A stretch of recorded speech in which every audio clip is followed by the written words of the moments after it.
The heat was hot in Arlington in the summer, yet the tomb guard stood still, his boots beating the stone in a perfect rhythm. 21 steps, turn, stop, repeat. Nathan Hayes was a figure of discipline. His navy blue suit was soaked with sweat, and he wore heavy shades to hide his eyes. The crowd was in awe, until a sharp voice cut through the silence. "Give me those medals, old man." A bunch of criminals surrounded an old veteran, laughing cruelly and itching to fight. Nathan's grip on his gun got stronger. The rules said he had to stay put, but the veteran's shaking palm on his Purple Heart told a different story, one of sacrifice, honor, and a past worth fighting for. At that point, the guard at the tomb had to make a choice that would have effects far beyond the Holy Land. Before we continue this exciting story, don't forget to subscribe and like this video. Tell us in the comments section where you are watching from. If you think that principles like honor, bravery, and sacrifice still exist, help us preserve their memory alive. The summer sun pounded down on Arlington National Cemetery, and its rays shone off of rows of white headstones that seemed like quiet guards on the undulating hills. It was a hot July afternoon in 2025, and the air was thick with humidity. The cicadas made a subtle buzzing sound, and the American flag beside the tomb of the unknown soldier made a quiet rustling sound. Tourists walked along the stone paths, their voices low in respect, and their cameras clicked to take pictures of the holy ground. Some kids pulled on their parents' hands and pointed to the tall columns of the memorial amphitheater in the distance. Others stood quietly reading the inscriptions on the graves. Nathan Hayes, a tomb guard, was in the middle of it all. Even though it was hot, his navy blue clothing was spotless, and his kepi hat cast a shadow on his sunglasses. He moved in a very exact way, almost like a robot. 21 steps, a sharp turn, 21 seconds of pause, and then 21 steps back. The rhythm was holy, a memorial to the dead, and a sign of obligation that never wavered. Nathan's face was a mask of discipline, but his piercing brown eyes looked over the crowd and saw everything. He had been a tomb guard for 3 years when he was 28, and he was proud of it. His father was a Vietnam veteran who taught him how important sacrifice was. An old man stood alone near the edge of the square. He was bent over but stood tall. Samuel Thompson, or Sam as his friends called him, was 78 years old. His white hair was thinning behind a faded baseball cap. His old suit jacket was nice and pressed, and it had a row of medals on it that shone in the sun. One of them was a Purple Heart he got in Vietnam's jungles. Sam leaned heavily on a wooden cane and stared at the grave, lost in thoughts of pals who never came home. He came here a lot, not to be recognized but to feel near to the people he had lost. Nathan saw Sam right away. He was drawn to the decorations, but it was the man's quiet dignity that kept him interested. Sam's shaking hands moved the lapel of his jacket, as if to reassure himself that the medals were still there. Nathan felt a rush of respect. His father had worn medals like these, each one telling a story of bravery, survival, and loss. But not everyone had that kind of respect. 4 men stood along a short stone wall at the fringe of the gathering. Their bodies were out of place among the others who were paying their respects. They were wearing hoodies and ripped denim, and their voices were low but keen. They were staring at Sam. Jake Riley, the leader, was a big man with a shaved head and a jagged tattoo that went up his arm. His sneer was cruel, and his look was hungry. Mike, who was thin and had a nervous giggle, nudged Jake and pointed at Sam's medals. Chris, the youngest, moved around nervously, his eyes darting to the crowd. Tony, who had big shoulders and was quiet, cracked his knuckles. Nathan's grip on his gun got tighter. There was something about the bunch that made him nervous. They weren't on vacation. They weren't here to pay their respects. His training urged him to stay focused and stay at his station, but his gut told him that trouble was coming. Jake yelled, "Hey, old man," and his voice sliced through the noise of the crowd. "Are those shiny pins real? Did you get these at a thrift store or did you buy them?" Sam turned slowly, his face calm yet tired. "Yes, they're real," he answered, his voice firm even though his hands were shaking. "Earned them by serving my country." Jake laughed, and it sounded mean and contemptuous. "Serving your country? You were probably just a cook or anything, right? Moving papers around in an office." Mike chuckled and moved closer. "Yeah, those medals don't look like much." He leaned out and flicked the Purple Heart with a finger, saying, "It's probably worth a few bucks." Sam's palm moved to cover his medals, and his voice was low yet forceful. "Don't touch those." Nathan's teeth were clenched. People in the crowd were starting to notice. A few tourists stopped and their looks changed from curious to worried. A woman with a stroller stopped for a moment, holding her phone, while a man murmured to his wife and pointed to the situation. Nathan's training kept him in place. He couldn't leave his post until the tomb itself was in danger, according to protocol.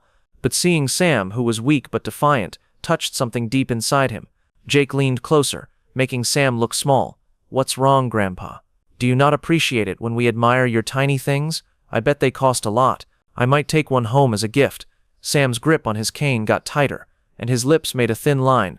"You won't do that," he stated in a firm voice that showed he had been through more than a bully. Jake smiled and looked back at his crew. He said, "Watch this." He pushed Sam's shoulder hard with a swift thrust. The old man fell because his cane slipped on the stone path. He nearly caught himself, but the crowd gasped at what he did. A little girl held her father's hand and asked, "Daddy, why are they being mean?" Nathan's heart raced. Forget about protocol. He couldn't just stand by and watch a veteran get humiliated. "You don't just honor the dead by standing still, Nate."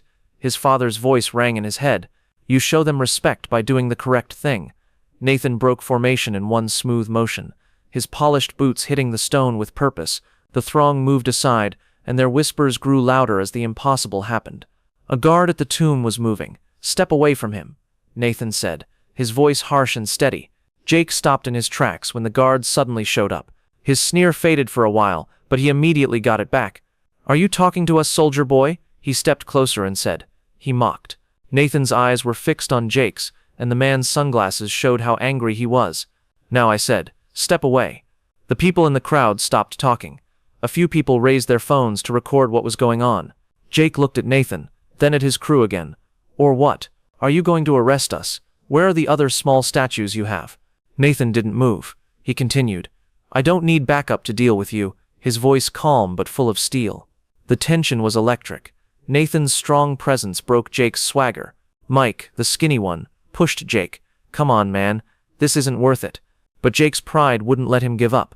He lunged forward quickly and grabbed Sam's medals, brushing against the Purple Heart.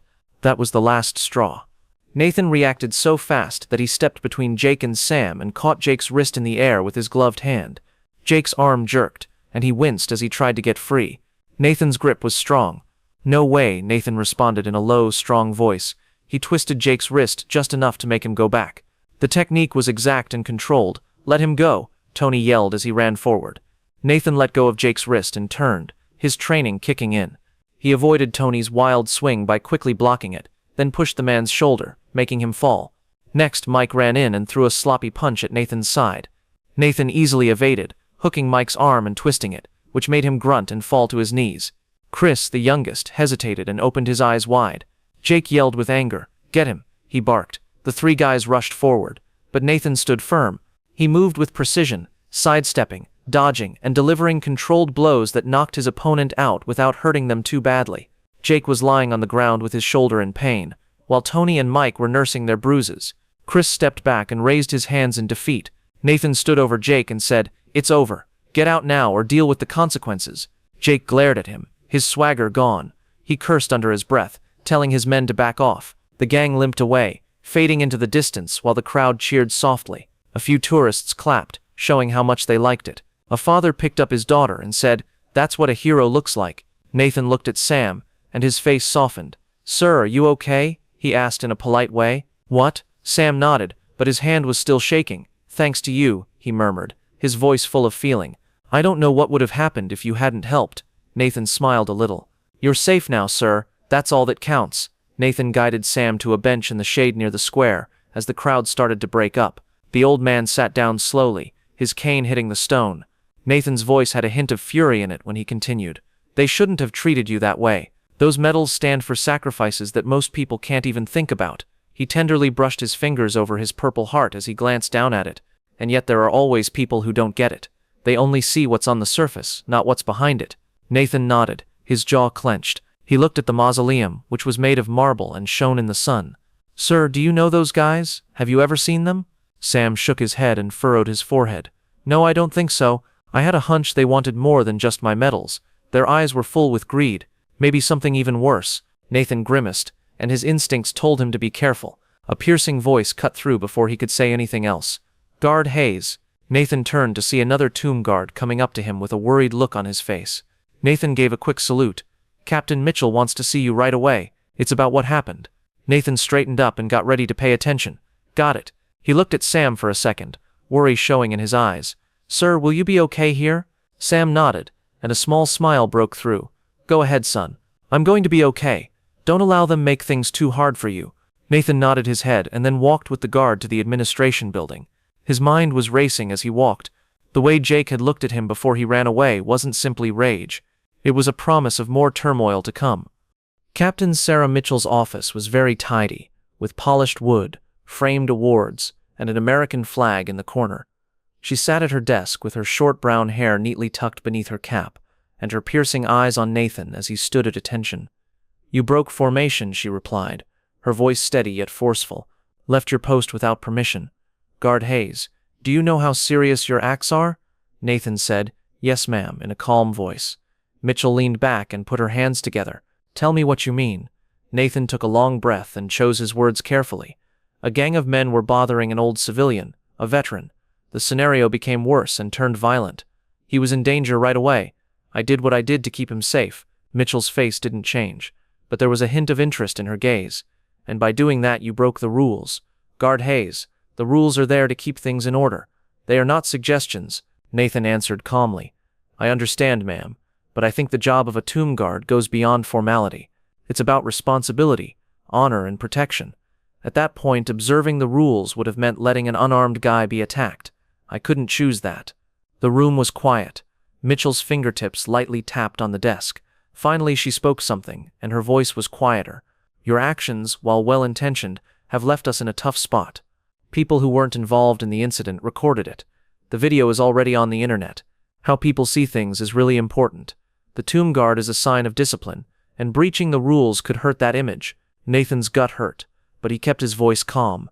"With all due respect, ma'am, I think that upholding those values means doing something, not doing nothing." Mitchell looked at him for a long time before sighing. "You will be put under review, your activities will be looked at, and a choice will be made about what punishment to give you. Do you get it?" "Yes, ma'am," Nathan answered, and his voice was firm. Mitchell nodded. "That's all for now."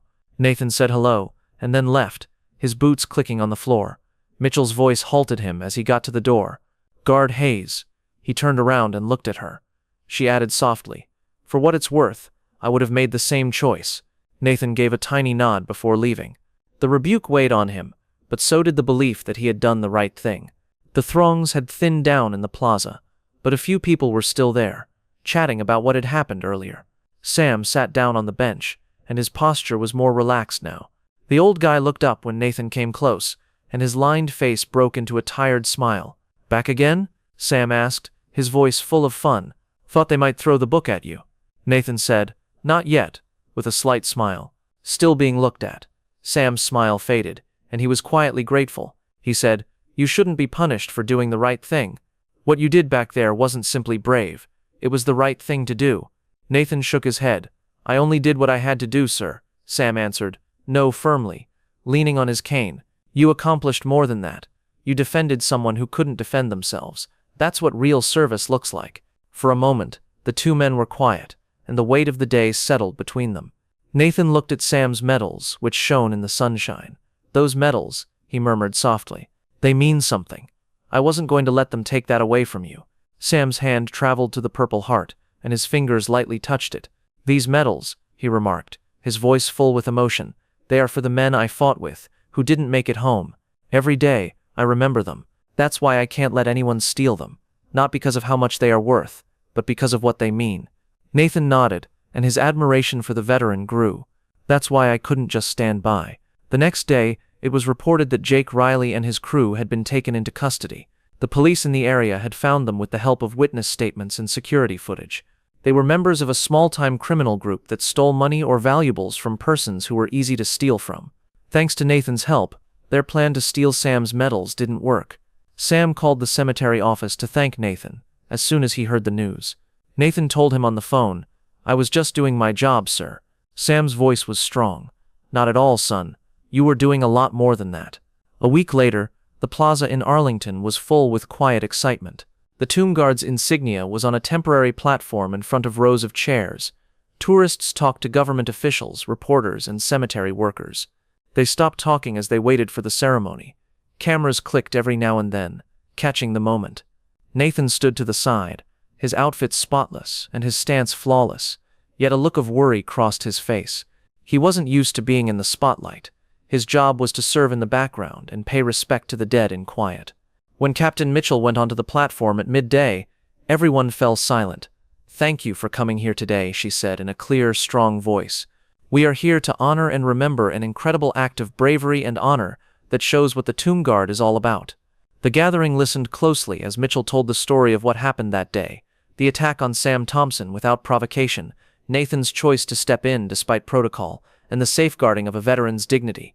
Guard Hayes' actions remind us that discipline is important, but there are times when moral duty must come first, she said. She motioned for Nathan to come forward. He walked slowly and carefully, with a serious look on his face. The crowd broke out in applause, and some people even cheered. Mitchell put a silver badge of exceptional behavior on his uniform. "Guard Nathan Hayes," she added, her voice getting softer. "Your bravery and dedication to justice have brought enormous glory to this place. We appreciate your service." Nathan lowered his head a little. "Thank you, ma'am," he said in a calm voice. Mitchell looked at the front row where Sam was sitting. His cane was resting on his knee, and his suit jacket was covered in medals. "Mr. Samuel Thompson," she said, looking right at him, "you have served this country for decades. Your ability to bounce back from hard times shows what kind of person you are. We honor not only the sacrifices you made in the past, but also your strength and determination now." When Sam was asked to come up on stage, the crowd stood up. He proceeded slowly, his cane tapping the platform, but he was proud of himself. Mitchell put a new medal on his jacket as a sign of respect from the community. Sam's voice shook as he talked. "I never thought I'd be in another fight at this age," he replied, laughing lightly. "But thanks to Guard Hayes, I remember that honor and courage are things we should live by." He looked at Nathan. "You didn't simply keep me safe that day. You reminded me and everyone else here that there are still people who fight for what's right. Thank you for that." Nathan bowed his head, showing how much he respected Sam. The crowd cheered again, and this time their cheers were stronger. After the ceremony, Nathan and Sam stood together while people shook their hands and congratulated them. Sam leaned on his cane and stated with a slight smile, "I guess you'll be back at your post tomorrow." Nathan nodded his head. "That's what you have to do, sir. Standing guard, being prepared. It's not always about doing anything. It's about being there when it matters." Sam's face relaxed. "And you were there when it mattered most. That will stay with me." They shook hands, and the move was strong and full of respect for each other. Sam tipped his hat slightly, an old-fashioned sign of thanks that meant a lot. Nathan went back to his place at the tomb as the sun went down and deep shadows fell across the cemetery. He stood upright, and the metal on his uniform shone. Tourists walked by, taking pictures, not knowing what had happened a few days before. Sam walked carefully along the stone path in the distance as the last rays of sunlight hit his medals. He walked slowly, but his spirit was unbroken. His trust in honor and justice was stronger than ever. Nathan remembered why he served at that moment, not only to follow the rules but to protect and defend when it counted most. He started watching again when the clock struck the hour. His steps were exact and his heart was calm. He was a living example of discipline, bravery, and responsibility. What do you think about Nathan Hayes' choice to breach the rules to help a veteran? In his place, would you have done the same? Please leave a comment below to let us know. Do you think that tradition should always come first, or are there times when doing the right thing should come first? If this story of bravery and honor moved you, give it a thumbs up, share it with someone who needs to remember how important it is to do the right thing, and sign up for more stories that show the best in us. Thanks for listening. Remember that sometimes the bravest thing you can do is stand up for what is right.